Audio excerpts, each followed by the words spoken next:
Hi and welcome to the presentation of ClassX Broadcast Applications 6.6, the Broadcast Graphics OS. We, ClassX, have been on market for almost 30 years by now and have brought to our customers, the actual and future ones, all the newest technologies that the broadcast industry offers. And so now we have reunited them in what we call an operating system actually.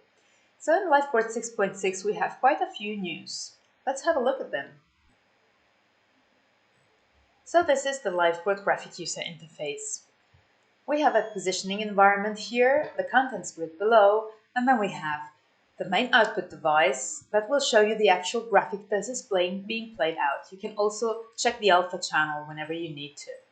And then we have all sorts of panels that do relate to the content that is being edited and that has the orange frame around it.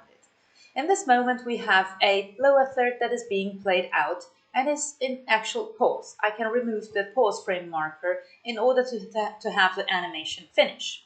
So, what if I show you now that we also do, obviously, weather and then social server will play out also the social messages that we have. And this year we have the new platform integrated, which is Telegram. Elections. Elections are always data-driven. In this case, this was an SD template. And what if I want to have it HD? I want to have it bigger. What I can do in LifePort 6.6 is actually this. This wasn't possible before. I can scale directly my template inside the positioning environment. A great news that we have also is this one. If I put a content in preview, I will be able to preview this content on any NDI monitor inside my local network. Let me show this. This is my second screen and I have opened the NDI monitor on it. So if I scrub my selected content in the preview, it will show me exactly the same, and because it is being streamed out in NDI over the local network, so you're able to capture it. And it also tells you what content is being conserved. This is the name content, or this is the lower third content, right? And what if I change something in the name content? I can go into the data panel of the name content and change the data. Like this, meaning that it will show directly on my preview. A very useful and handy thing to have at hand in LifePort 6.6.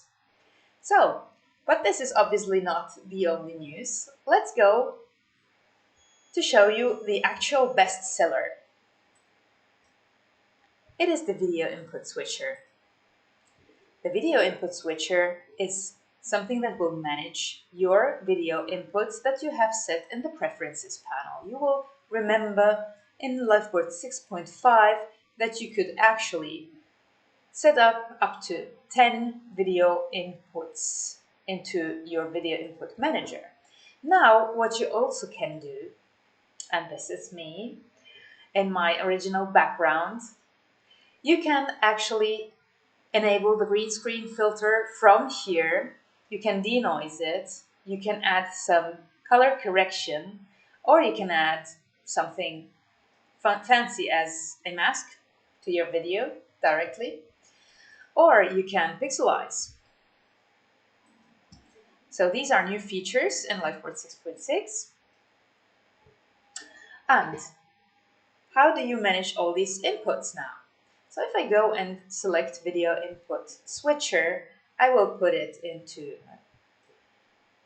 a high visual priority and play out.